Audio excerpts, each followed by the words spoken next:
비상대책위원회로 전환 요구가 터져 나오며 내홍을 겪고 있는 국민의힘은 주말 사이 수습 방안 찾기에 고심하는 모습입니다. 더불어민주당 당권 주자들은 주말도 잊은 채 각자 당심과 민심 잡기에 나섰습니다. 취재 기자 연결합니다. 김경수 기자. 네, 국회입니다. 예, 국민의힘에서 지도 체제를 둘러싼 혼란이 계속되고 있는데요. 오늘은 좀 어떻습니까?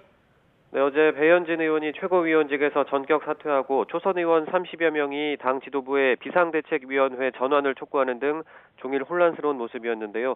주말인 오늘은 아직 공개적인 움직임은 없지만 수습 방안을 두고 고심하는 분위기가 역력합니다. 권성동 대표 직무대행 겸 원내대표는 오늘도 비대위 전환에 대한 당내 여론을 비공개로 수렴하는 것으로 전해졌습니다. 권 대행은 다음 주부터는 의원들과 직접 만나 비대위 체제에 대한 자신의 의견도 밝힐 예정입니다. 앞서 권 대행은 비대위 체제에 거부감을 밝혔다가 요건이 맞는다면 비대위 전환에 공감한다며 입장 변화를 보이기도 했는데요.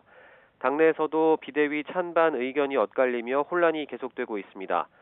또 비대위를 꾸리는 데 필요한 당원 당규 해석을 놓고도 최고위원 전원 사퇴가 필요하다는 의견과 과반만 사퇴해도 가능하다는 의견이 함께 나오면서 갑론을박도 한창입니다. 아직까진 배 의원 외에 추가 사퇴 의사를 밝힌 최고위원은 없는 것으로 알려졌는데요.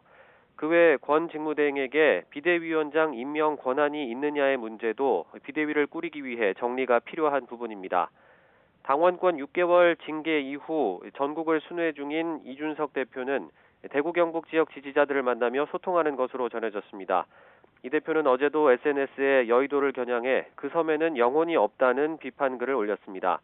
만약 당이 비대위로 전환한다면 이 대표가 징계 기간 이후 대표직에 복귀할 길이 막히게 되는데 이 대표가 어떻게 대응할지에도 관심이 쏠리고 있습니다.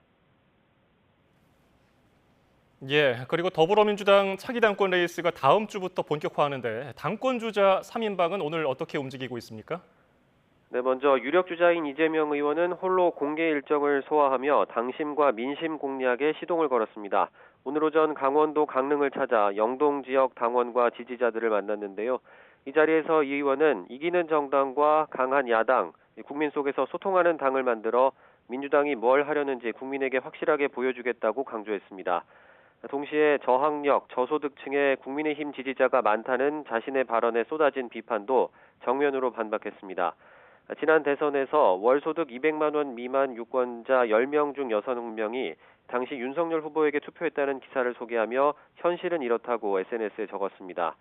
또 이 안타까운 현실은 정보를 왜곡, 조작하는 일부 언론 책임이 크다면서 지금도 발언 앞뒤를 자르고 왜곡해서 공격하는 거라고 주장했습니다.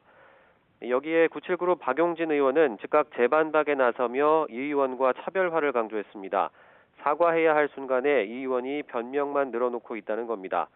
정치인은 누군가 자기를 지지하지 않으면 원인을 자신의 부족에서 찾아야 하는데 이 의원은 언론 탓, 국민 탓만 하고 있다고 SNS를 통해 비판했습니다. 대선 패배에 대한 반성 부족이라고 어제 이 의원 발언을 꼬집었던 강훈식 의원은 오늘은 추가로 메시지를 내지 않았습니다. 강 의원은 대신 공개 일정 없이 중앙위원과 당원들을 비공개로 접촉하며 자신만의 비전을 알리는 데 주력하고 있습니다. 또 박용진, 강훈식 두 97 당권 주자는 이재명 의원과 1대1 구도 성사에 필요한 단일화 문제를 논의하기 위해 오늘 저녁 회동할 것으로 알려졌습니다. 지금까지 국회에서 전해드렸습니다.